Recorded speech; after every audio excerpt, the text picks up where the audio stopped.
Hey, what's up, everyone? Welcome back to a new episode of When You're Delusional, You're Gonna Be on TikTok. I do hope you're gonna enjoy the video, so let's just get into it. Let me be clear about something.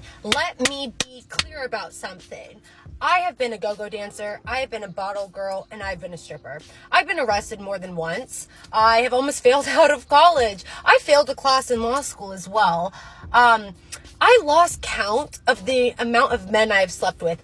No clue how many men I have slept with, but I do know that none of them were good. And I'm pretty sure the feeling is mutual. This may come as a surprise to you, but not all of you are that good. And even if you were, when everything comes down to just masturbating into a human body because you don't care about the other person, especially when you've just picked her up and you don't even remember her name, this is gonna be the result. It doesn't even make sense that you expect something else. You've been a go-go dancer, bottle girl, stripper.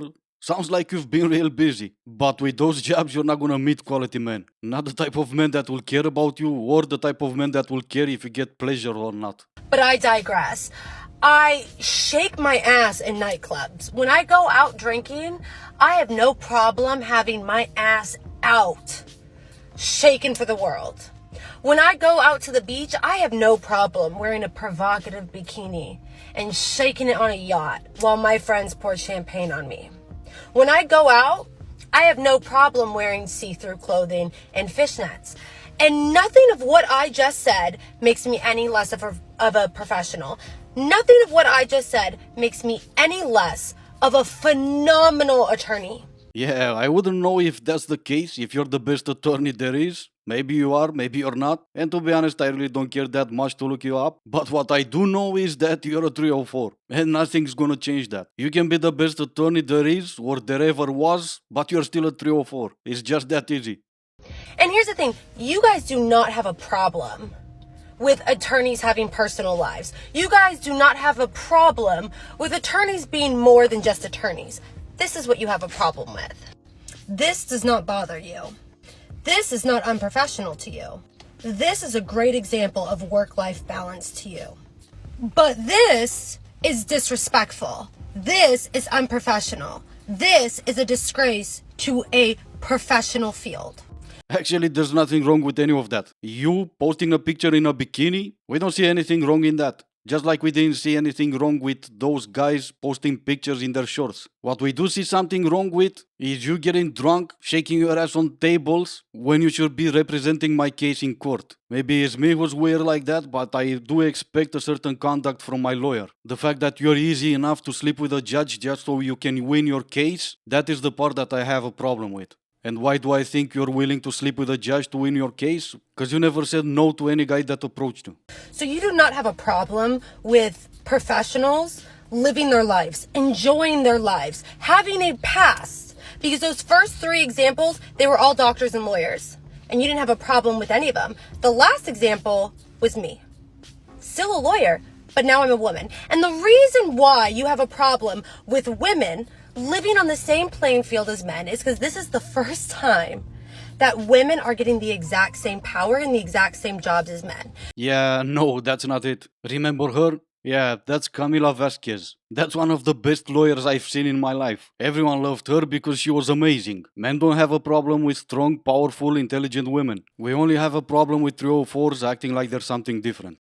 Right now, we only have about 33% of women actually practicing law, but in 2020, 50% of law students were women. In 2020, 51% of medical students were women. And that is where you have the problem, because your entire lives, you have been told that there is no higher title than the title Mr. And now it is 2021, and you are realizing that the title Mr. pales in comparison to doctor, to esquire, to professor, to PA, to RN. And you're realizing the title Mr. doesn't mean shit. And because these women have these higher titles than you, you feel emasculated. And therefore, you feel the need to attack us and attack our licenses and try to strip us from something that we have worked so hard for, because you are uncomfortable with the fact that we are now not only a higher title than you, but we just prove that we can multitask. I could be hot as fuck and still be a lawyer. Yeah, and good on you. But since we spoke about Camila Vasquez earlier, This is how it's gonna go down. If I'm on trial, especially for something I didn't do, and I need a strong, powerful lawyer who's gonna have my back and fight for me, fight for that case, I'm gonna go with someone like Camila. I know I can never afford someone like her, but I will go for someone like her that I can afford. On the other hand, if I'm gonna get locked up and there's no other hope, I'm gonna go for someone like you. At least I'm gonna get a lap dance before they lock me up. I'm gonna go inside and all the other inmates are gonna yell at me, what the hell is with that long smile on your face? I'm gonna say I hired a lawyer. She knew nothing about how to win my case, but she gave the best head. So at least there's gonna be that. I'll have some good memories for the next 10 years while being on the inside. So after like 2 years of being single and not going out on dates or talking to any guys, I've made the very brave decision to start dating again. And before you're gonna be like, Rachel, you're being really dramatic, it's not that brave to start dating. First of all, I'm straight, meaning I'm gonna be going out on dates with men. That in and of itself deserves like a fucking Purple Heart. Second of all, I'm gonna give you a brief rundown on my past 3 relationships.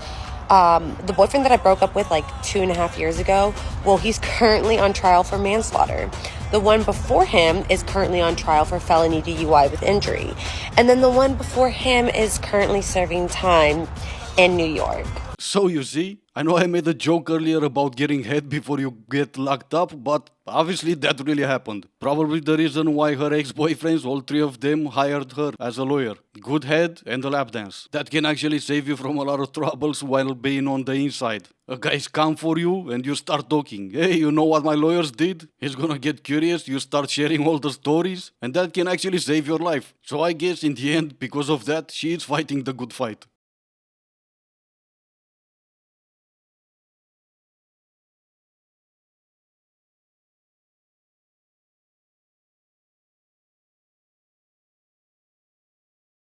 As you can all see, she was a stripper, but there's nothing wrong with that. My question to you guys is actually this one. How do you move from being a stripper, who got arrested a few times, to being a lawyer? I thought that if you have a criminal record, you cannot get a job like that. I guess I was wrong.